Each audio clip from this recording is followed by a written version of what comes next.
Namaste, Swagatam, Vanakkam, and welcome once again to the ThyGap podcast. This is Bogus Noog, and with me, as always, is Being brute. Vanakkam to you, being brute. What's on your mind? Yeah. You gonna come. I don't know. It just became vulgar. What's on my mind, you ask? I dare you to ask me once again. Brute, what's on your mind? Bogus, I'm glad you asked me that. Right now, my mind is full of thoughts. Okay. Thoughts about our new podcast episode. And all the thoughts about what I'm going to say in this episode. Mm-hmm. And I know you're curious to know what this episode is about. Well, yes. And It was not a question, Bogus. It was a statement. Okay. Okay? But before we go there, I just want to quickly update everyone Right. about our socials. Of course. Right? It's Yeah. important. It's like our morning prayers. Yeah. So our socials, Instagram, Is at _ThyGap. very good. 10 marks. Twitter, At ThyGap. Facebook. Yeah. Okay. Yeah. What else can people do to reach us out, Bogus? Well, no character limit. They can really pour their heart out on email by writing to us at mindthygap@gmail.com. Very, very good. I'm proud of you, Bogus. Thank you. I just realized something. What? All these days, I think I've been pronouncing our brand name wrong. Is it ThyGap, right? I've been saying it ThyGap. ThyGap. Well, both apply. I guess like it's Mother tongue influence. Let's blame it on mother tongue yes, influence. let's blame it on that. Yeah. We are amazing at blaming things on stuff. Yeah. The spelling itself should clarify as to what the pronunciation exactly should be. Yeah. But mother tongue influence is mother tongue influence. You can't help it. can't Like help it. Italians pronounce our... ThyGap. yeah. Yeah. Entorte. Yeah. Can we Sometimes hit, I think they don't even pronounce it as ThyGap. They might just pronounce Airport, North, Niaro. yeah. Can we hate them for that? We can't. We can't. We won't. We won't. We won't. It's We not refuse. that we can't. We love the Italians. Yeah, we Buongiorno. admire. Yeah. So, Brute, before we get on to the actual episode or the topic, one exciting, amazing piece of news that I just heard. I was waiting for this recording to happen so I could actually tell you about it. Yeah. Um, Spit it out, Bogus. Guess what it is about, Brute? The one clue I can give you is it is an elite piece of news.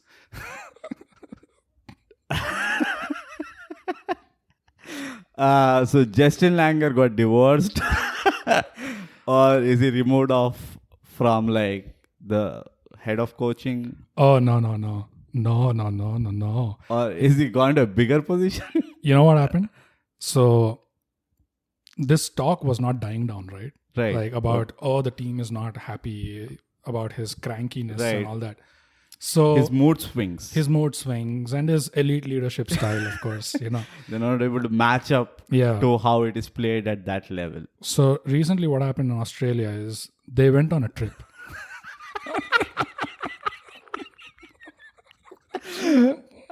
Bogus, this is already funny. I don't even know what happened, but I somehow find it so funny. Exactly. Okay, So the elite trip, please. elite trip, of course. It's an elite trip.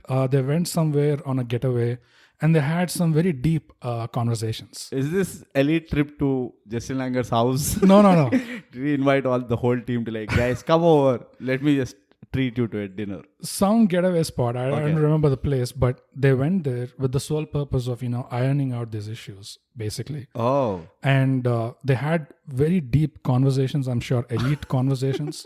And And I'm sure they're deep. I'm sure they're very deep. And I'm sure it is one-sided also.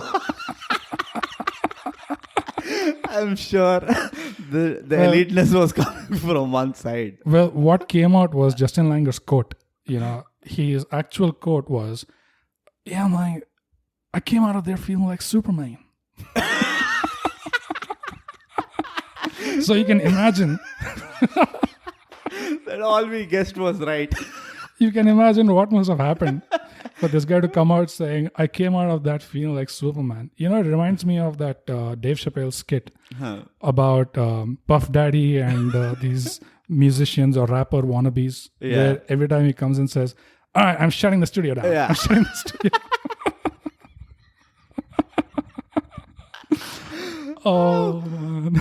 Justin Langer, I think, is undoubtedly, if ever there was a ranking of optimism, he would be off the chart. Like, I can't. I can't.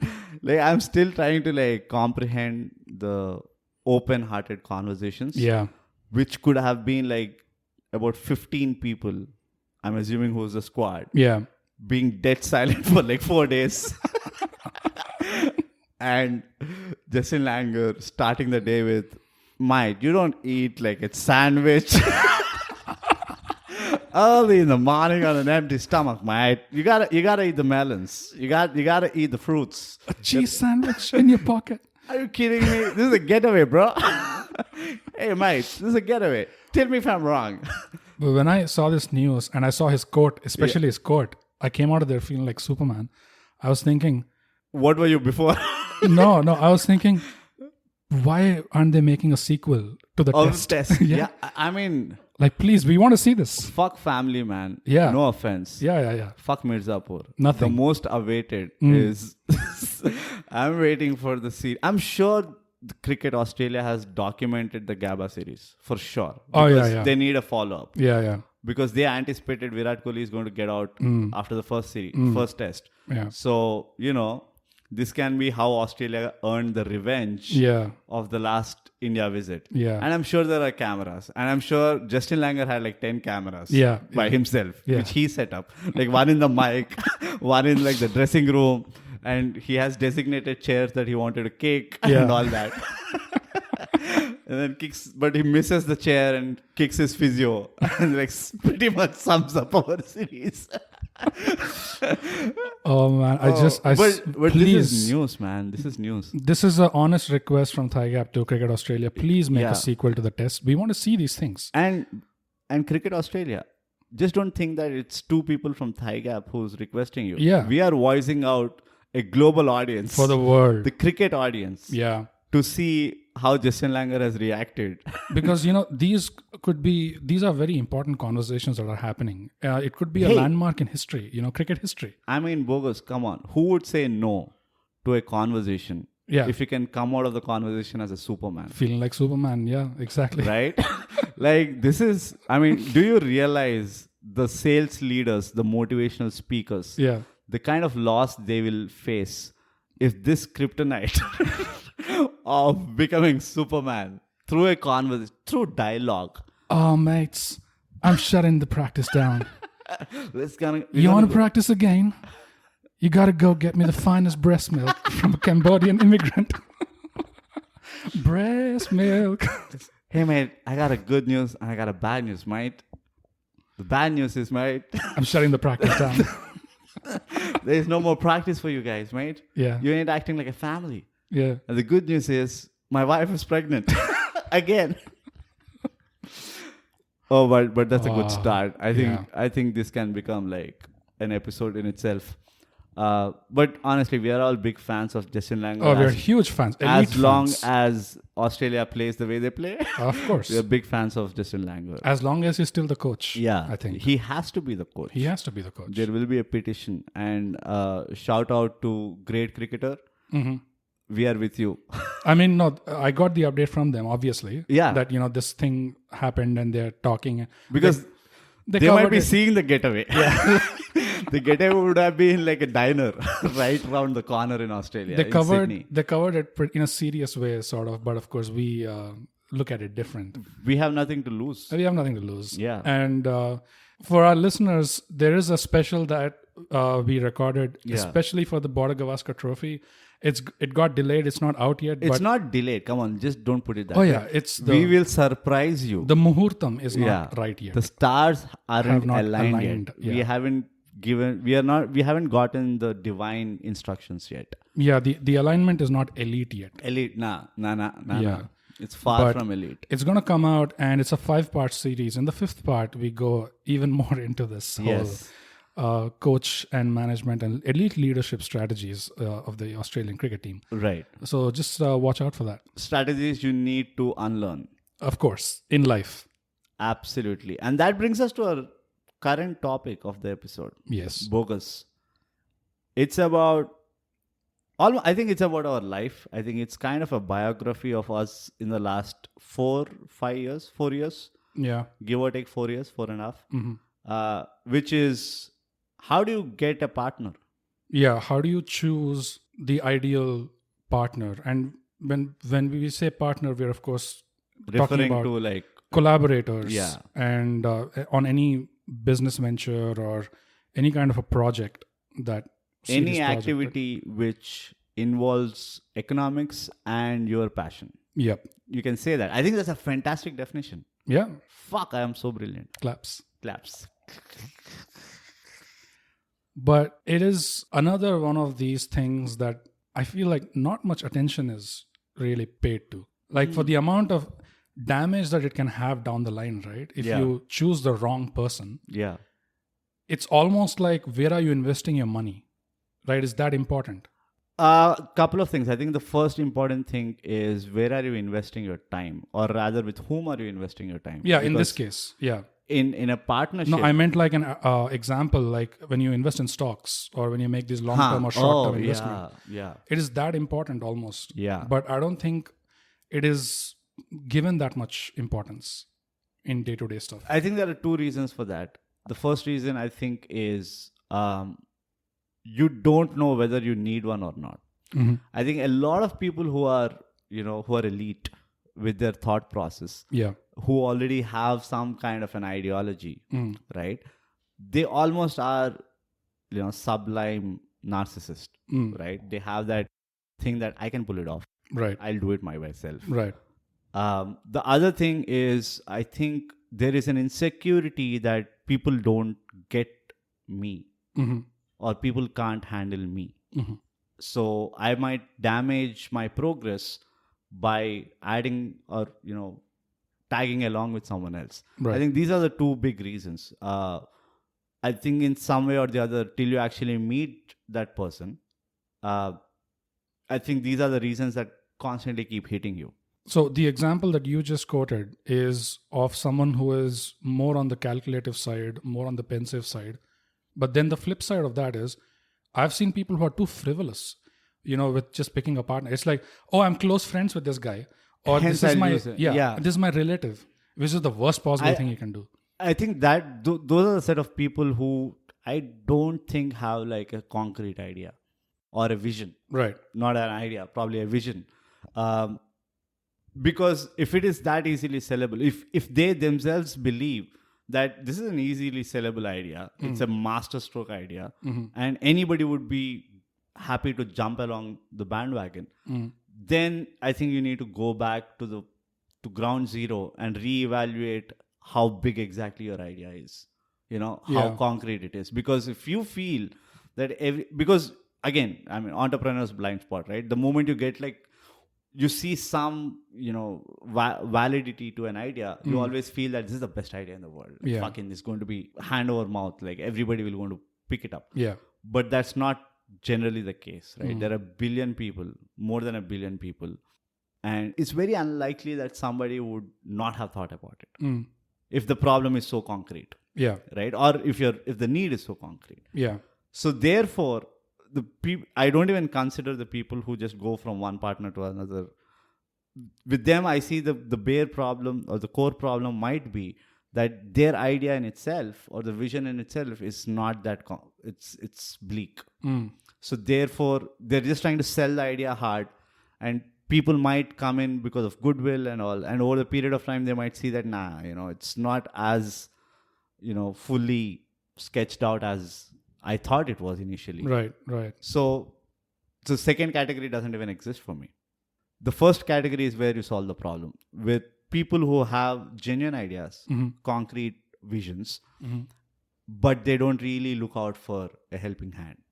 But it's only in the initial stages that you even have a luxury to keep switching partners, right? Once, if your project gets some mileage and you start earning and that revenue share is going on, if you have to break up with a partner at that stage, like it gets so messy that you can't really keep adding or switching partners once you cross that line. Bogus, as a married man, let me enlighten you. it is the teething issues is what is the bigger problem. Mm-hmm. Most of the partnership breakage happens in the initial stages. You know, as you move forward, what happens? I believe again, it's subjective. There are gazillion ways of figuring it out. Yeah. The more you go deeper in the relationship, to the merit of the vision or the goal, you start realizing where you have to step back, where you have to compromise, and where you have to put your foot down. And the assumption is basically both the parties have a much better understanding of how the other person functions, right? So therefore, it will happen. It will continue. I'm not saying that there will not be any fist fights or difference of opinions. I think they are absolutely necessary. All these things will be there, but the safe assumption is it's to the merit of the goal, not for individual egos, because egos by that time dilute. I think the egos come into the picture once the money comes into the picture. I don't know about that because I've not been in that stage yet. Yeah, where but money comes in and people are like, okay, now I want more money. I deserve more money. Yeah, in my case, I don't think it dilutes over time because if you look at history and you look at famous collaborations that have broken up, like you said, it is always when ego comes in. Yeah. It's either as a response to sudden fame or sudden success. Yeah, handling the fame. And all the stress that comes with it. Yeah. That's when your relationships are really tested. Yeah. But your relationships are tested the rest of the time as well. Like, it's not like they're not tested. When individuals are tested is when these things fall apart. Once you kind of feel that, oh, I'm bigger than the idea, because now the idea is realized, right? When you see success, the idea is realized. Anything once it is realized looks obvious. Yeah. Right? Yeah. You will forget about the challenges that you went through to like establish that and all that crap. And now you're like, it was me who did it. The moment that probably comes in, which is a very dangerous thing, and it is also an obvious thing to happen. I mean, you're all humans at the end of the day.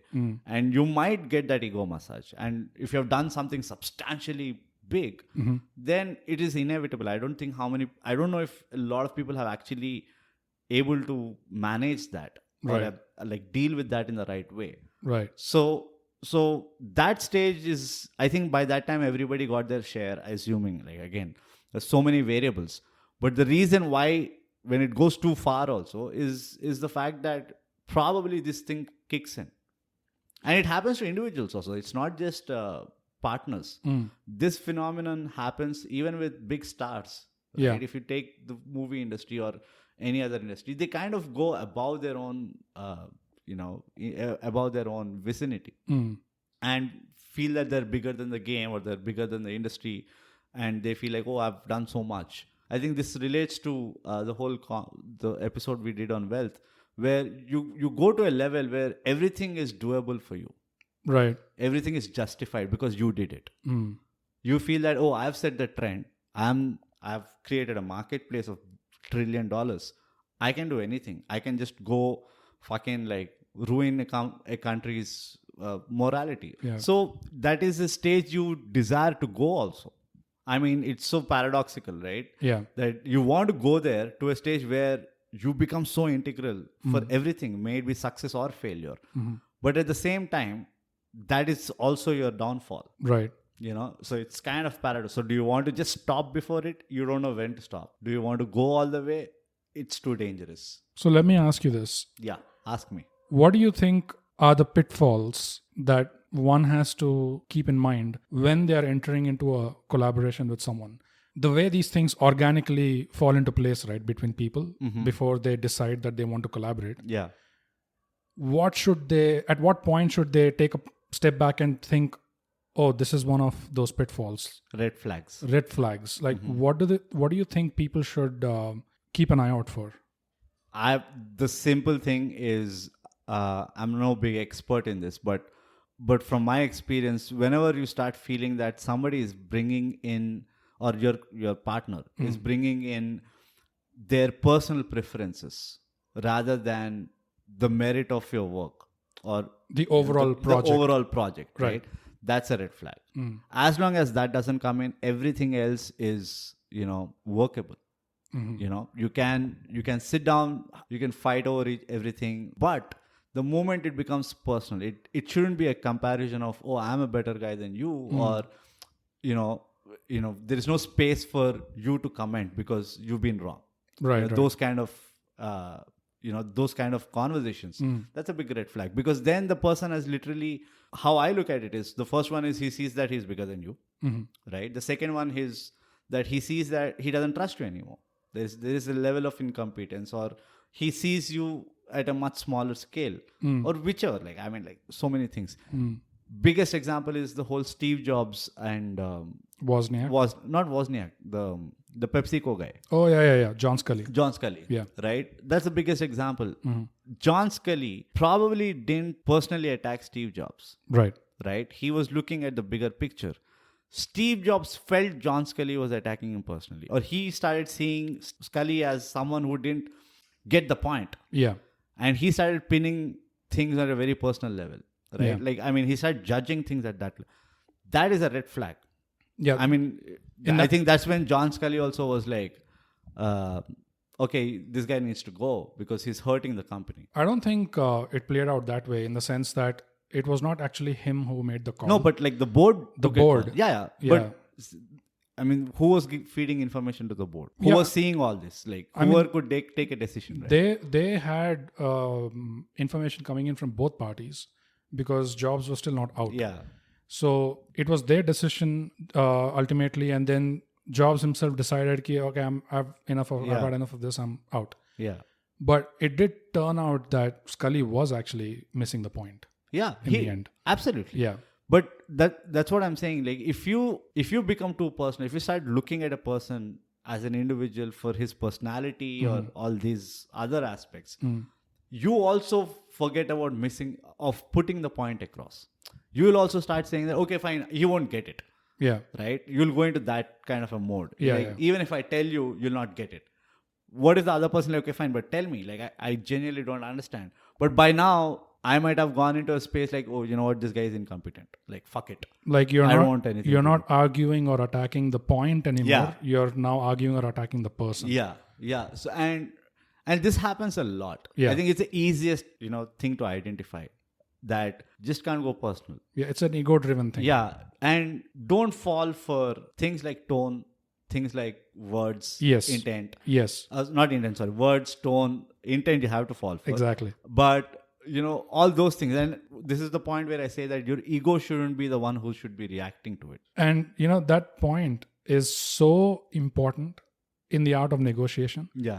That if anyone has the time, if you pick up Mario Puzo's The Godfather, it's very clearly described the character of Don Corleone when he negotiates with these people, the other mafia, Solozos and the Barzinis and all that stuff.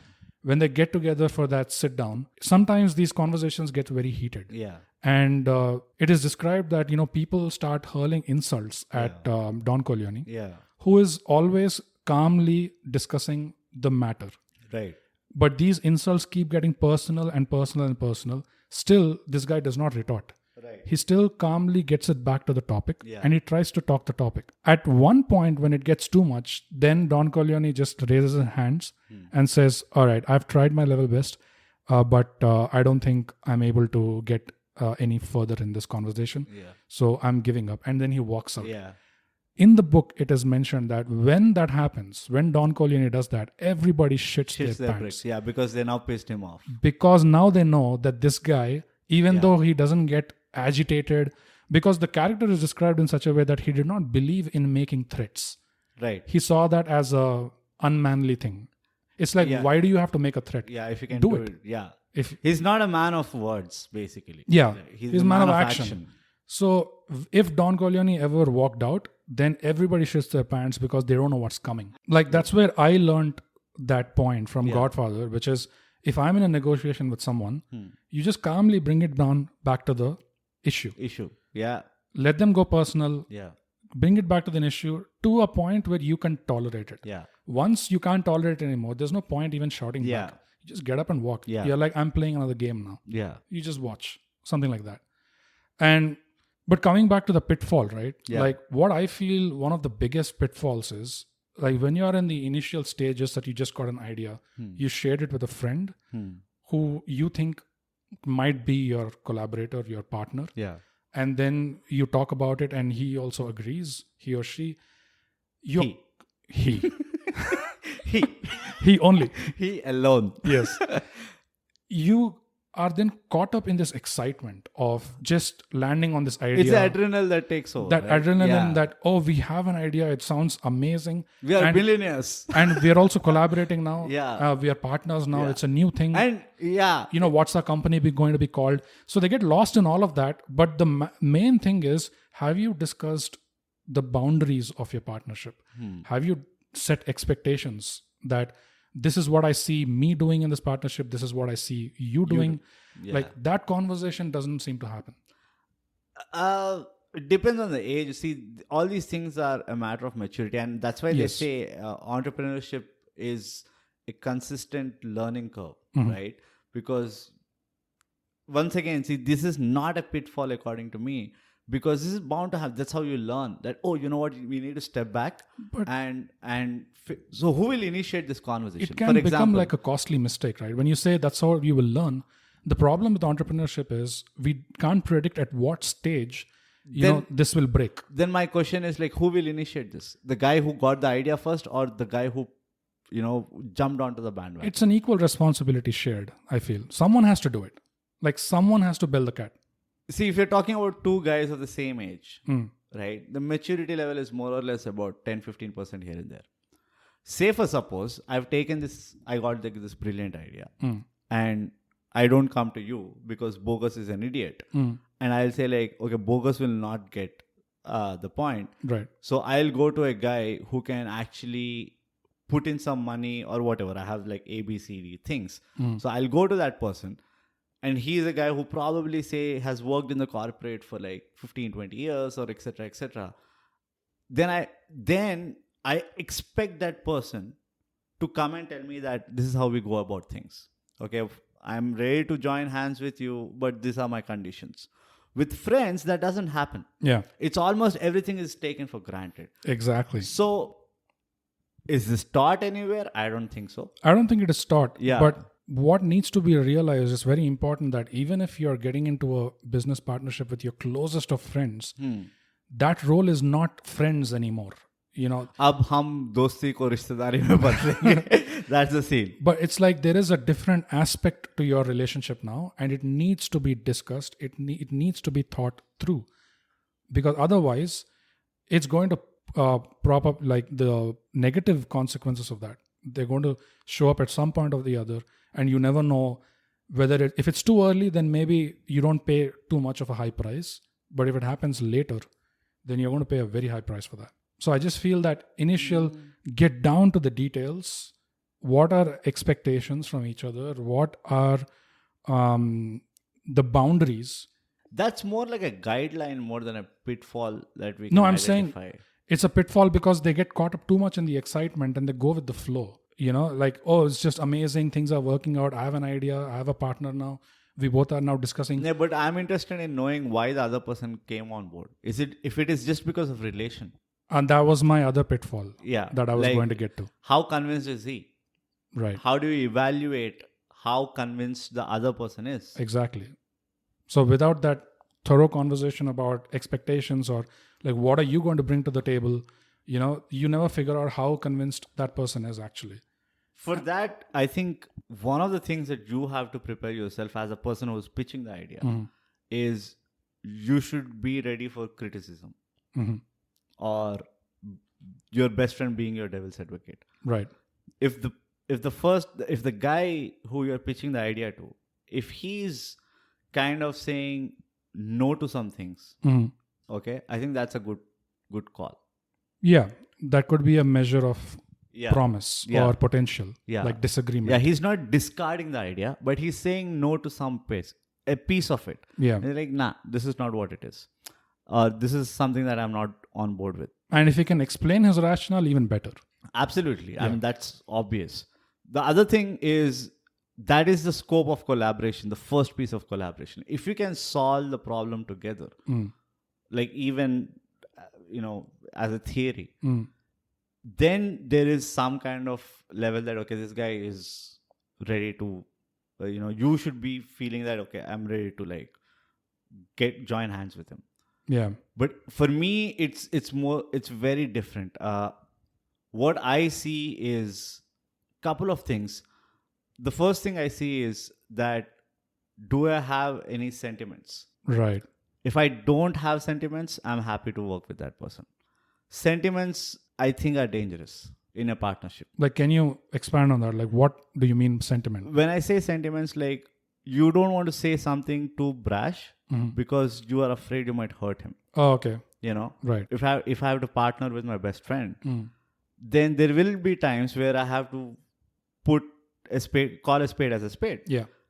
And if I'm sentimental about this guy because he's my friend for the last 30 years, he's technically my family because I don't even know how I became friends with him. There is going to be off work time. Yeah. Right? Yeah. At that time, it shouldn't be like, he's going to think about what I said in the morning. Yeah. So sentiments, if I have any kind of sentiment with the person, I always feel is the best thing to do is not to partner with him. I feel that's like the next pitfall, which is there's so much of this association of convenience happening. Yeah. Oh, this is a friend that I've always had. Yeah, he'll understand me. Let me just get into a partnership with him. This is a relative. Yeah. Let me just get into... And that is nepotism. Yeah, that is nepotism. that is nepotism in small scale. But I feel like that's one of the worst things you can do. Yeah. Get into a business with your relative. Because you will not add... And if you look at it objectively also, you might not add too much. You guys grew up together. Yeah. Okay. Yeah. You might have the same kind of experiences. You might have a similar network.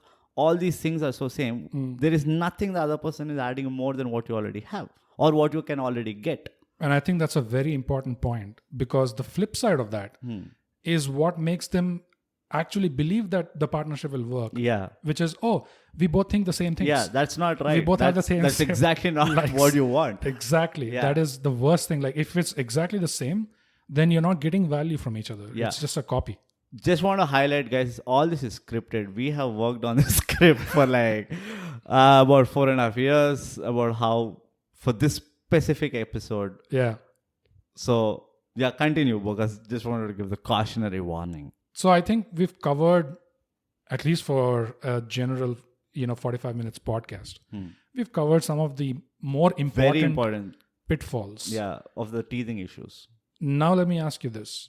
What in your mind is the idealized version of a partnership? When do you think that a partnership is working really well? It is not materialistically driven to start off with. Okay. And when I say that, it's not about who is getting how much. That is one. The value proposition is well understood of each individual's contribution to the overall thing. Right. And like I said, it is always to the merit of the end project. Yeah.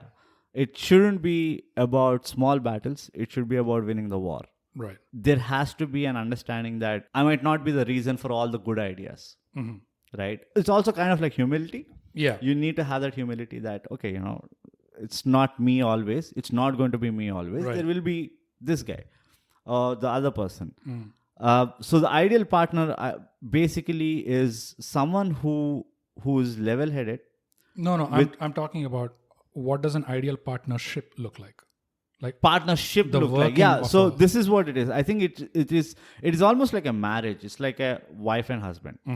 You're working towards your kid, right? You are individually doing a job. Your wife is doing a job, and both of you are doing it so that your kid can have a good life. It doesn't matter whether you are doing a job which earns money or your wife is doing a job which earns money. It doesn't matter who is bringing more money home. It doesn't matter who is being appreciated more for the kid or who does the kid look like more. It doesn't matter. All this doesn't matter. What matters is the kid being brought up in the best way possible within the limitations or within the capabilities of the husband and wife. Right. That's an ideal partnership. So, and the problem is there is no immediate validation. It's only when the kid grows up and, does whatever the kid wants to do in the future is then as a hindsight, like, oh, you know what? This guy had a good upbringing. Yeah. So your appreciation for what you have put in comes much later on. And it may not even come also. sometimes it may not even come. It Yeah. might not even come from your own kid. Yeah, while you're Right. alive. While They you're may alive. realize Yeah. much later. But the only small difference is you start seeing small wins in a business partnership, which is you have smaller milestones and they have immediate gratification. Like a kid is walking, or kid learns math, or kid is doing well in dancing or something. You are like, wow, this is our child. Or the kid is displaying some amount of moral fiber or character in their decisions. The variability, right? Yeah. There's an infinite number of outputs that are there. And that credit is not one-sided. For the kid to have amazing handwriting, it can't be like, oh, all because of his father. Right. It's always like, oh, the parents, whatever. So that is I think that's the mentality that you need to have in a constructive, productive partnership, right? That's how I see it. That's the best analogy I can give. It's everything else is secondary. Everything else for me is you will have fights. You will not have time for the kid equally, right? You might contribute in a different way. But if you look at the larger scheme of things, every activity that you do which is related to the kid looks like a very essential thing to do. It's a very important thing to do. Yeah. And like we were just talking about, I was so emotional. I expected an applause from you. Like, this is the best I've ever spoken without a joke. I'll add an applause in the end. Yeah, please. Like the drum roll in the last episode. That was not even a drum. That was not even a drum. Okay. Like we were just talking about how one of the pitfalls is people think, oh, my friend and I are so alike. We're so similar. We like the same things. And that's the reason why we should get into a partnership. Always read opposites attract. That's what I feel like. The idealized version of a partnership is where it is complementary. Yeah. Where you are aware of your strengths and weaknesses. And once you're aware of your weakness, is your weakness your partner's strength? Yeah. Is your partner actually covering up for that weakness, and they're bringing their own strengths to the table, which you didn't have. So that's what they call like the sum of the parts is greater than the whole. Yeah. Right. So it's not just two people now. When it's complementary, it's as good as like four people working in a good partnership, because these two brains are coming together and it's like a jigsaw puzzle. There's no overlap. Yeah. But weaknesses are being covered by another person. New strengths are being added by another person. It's like I've noticed in college as well, like some of the people tend to be doers. They're very good with executing things. Yeah. But they may not be the greatest of planners. Yeah. They can't visualize outside the box. They can't put pen to the paper. The foresight that you need to look ahead. They may not have that. Yeah. And then there are other people who are very good with foresight, who are very good with thinking really big and outside the box. But when it comes to executing, they find themselves a little handicapped. Yeah. Now imagine if these two kinds of people come together. And become one person. Yeah. Nirod. Then there is trouble. There is socio-political. But I get your point. That's a very important. Yeah, when the skill sets are complementary to each other, like the output is so much more better. Yeah, it's like Pujara and Pant batting together. Exactly. Right? Exactly. One guy knows how to tire the ballers. One guy knows how to get the runs. And both of them are equally important in the partnership. Yeah. Both are ultimately frustrating the bowlers. Yeah. But in their own way. Their own way. Yeah. So, it is, I think, this is open knowledge, but it's very difficult to practically implement it. Pretty much majority of the topics that we've talked about in the ThyGap podcast from season 1, 22 episodes. Season 2, this is going to be the 17th episode. They're all been open secrets by and large. It's just that they're not like... They never emphasized. Yeah, they're not provoked enough. Yeah. These should be like cafe topics. You meet your friends in cafe. Exactly. You got to talk about this stuff. This is real life stuff. It doesn't matter like who's becoming a millionaire or whose wife ditched who or where was Justin Langer's getaway. All that shit doesn't matter. Okay? You got to talk more intelligent stuff. Yeah. And that's our vision as ThyGap. You got to be intelligent. Yeah, because what people tend to get swept away by are these marketing terminologies, motivation.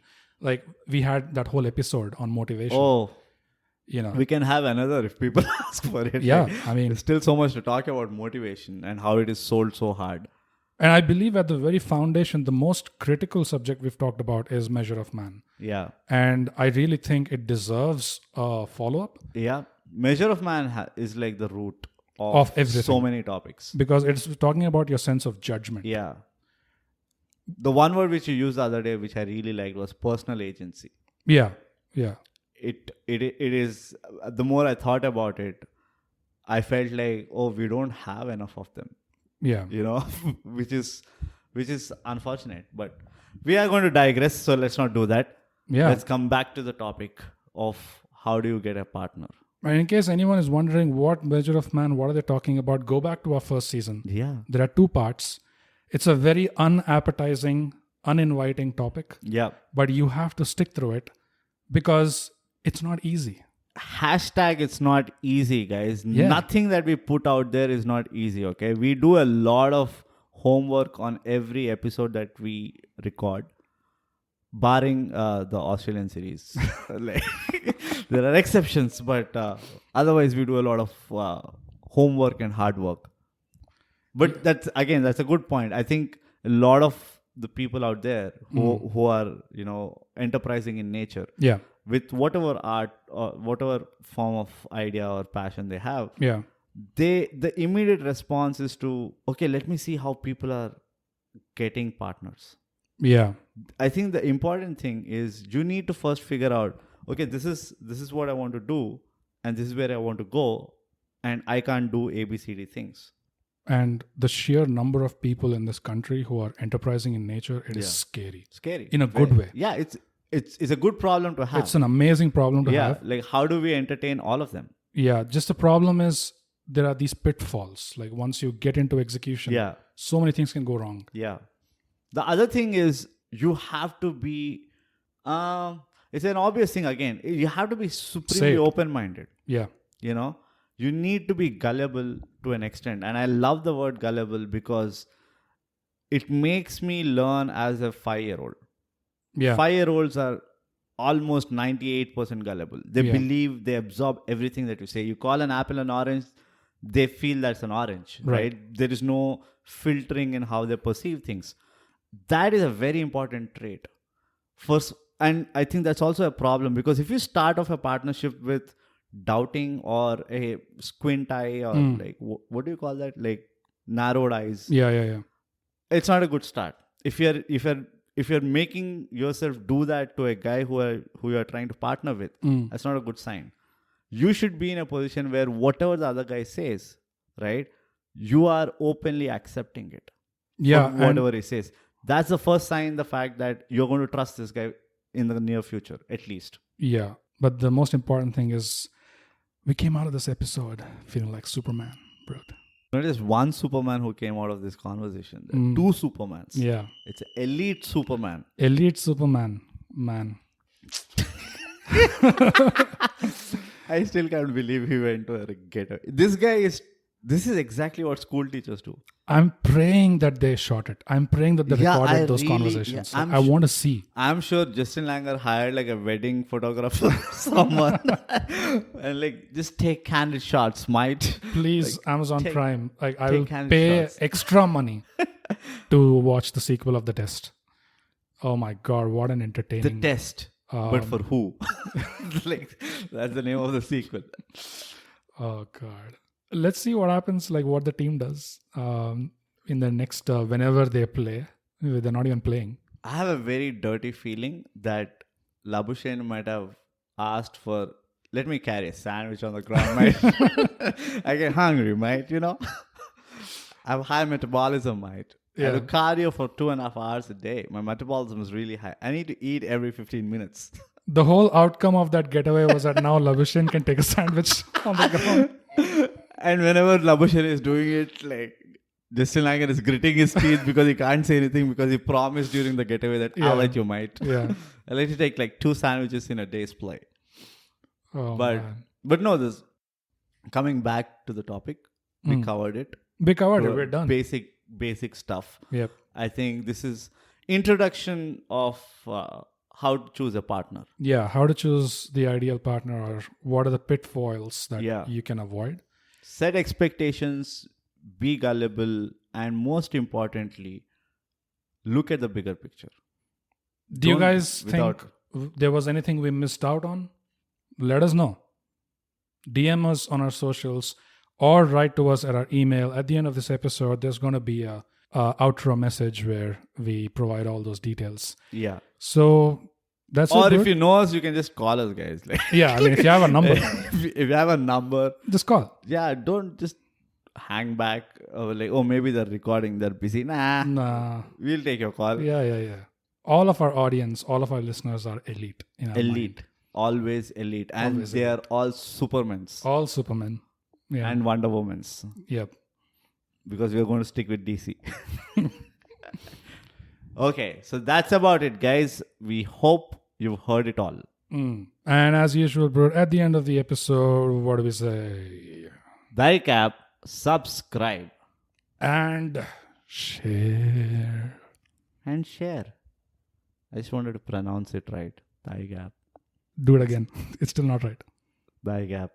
That's it. And share. Hey, thanks for listening. You can follow this podcast on Spotify to get notified of new episodes every Thursday. We're also on Apple Podcasts for those of you who have partaken in the forbidden fruit.